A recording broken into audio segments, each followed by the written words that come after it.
गांव के पनघट पर चार औरतें पानी भरने आई। पानी भरते भरते वे एक दूसरे से बातें करने लगी। चारों के एक एक पुत्र थे। बातें बातों में उन्होंने अपने पुत्रों के गुणों का बखान शुरू कर दिया।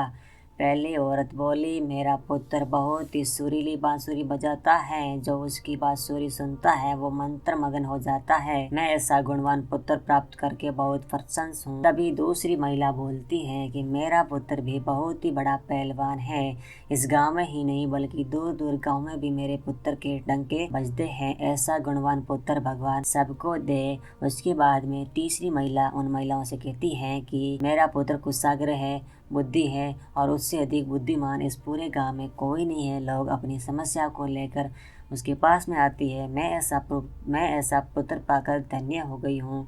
चौथी महिला ने सबकी बातें सुनी लेकिन कहा कुछ भी नहीं। इस पर वे औरतें उससे कहने लगी, बहन तुम भी तो कुछ कहो ना। तुम्हारे पुत्र में क्या गुण है? कोई ना कोई गुण तो उसके अंदर अवश्य ही होगा, क्योंकि इंसान के अंदर गुण होना भी बहुत ही ज़रूरी है। वो औरत बोली, क्या कहूँ बहनों, मेरे पुत्र में तुम्हारे पुत्रों की तरह कोई गुण नहीं है, क्योंकि उसके अंदर किसी के अंदर अलग अलग प्रकार के गुण थे। और चौथी महिला कहती है कि मेरे पुत्र के अंदर ऐसे कोई भी गुण नहीं है। उसकी बात सुनकर तीनों औरतों ने गर्व से अपना सिर ऊपर उठा लिया और पानी भर लिया और वापस जाने के लिए अपने अपने घड़े उठाने लगी।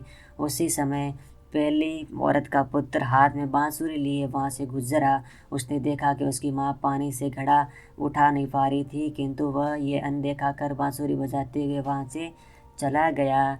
दूसरी औरत का पहलवान पुत्र कुछ ही दूरी पर मुदगार घुमा रहा था। उसकी माँ कुएं से घड़ा उठाकर जैसे ही उतरी, उसका पैर फिसल गया। किसी प्रकार वह संभल गई, किंतु पहलवान पुत्र अपनी माँ को नज़र उठाकर देखने के बाद भी उसके पास में नहीं आया और अपनी कसरत में लगा रहता था। इसके बाद में तीसरी औरत का पुत्र भी वहाँ से किताब पढ़ते हुए निकला।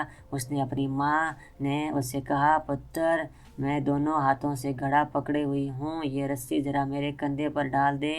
लेकिन वे अपनी माँ की बात अनसुनी कर वहाँ से चला गया। इसके बाद में चौथा महिला का पुत्र आता है। वो क्या करता है मैं आपको बताता हूँ। इस कहानी के अंदर चौथी औरत का पुत्र वहाँ आया। उसने अपनी माँ के सिर पर घड़ा देखकर वह उसके पास गया और उसे सिर से घड़ा उतरा कर अपने सिर पर घड़ा रखकर चलने लगा। कुएं के पास बैठी एक बुढ़िया ये सब देख और सुन रही थी। वह बोल पड़ी, मुझे तो ये सब बस एक ही गुणवान पुत्र नजर आ रहा है, वही जो अपने सिर पर घड़ा लिए जा रहा है। माता पिता की सेवा करने वाले पुत्र के गुणवान पुत्र भला कौन हो सकता है।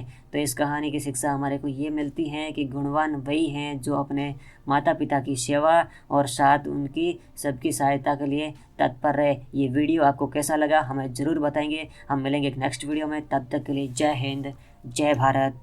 खुश रहिए, आनंद में रहिए।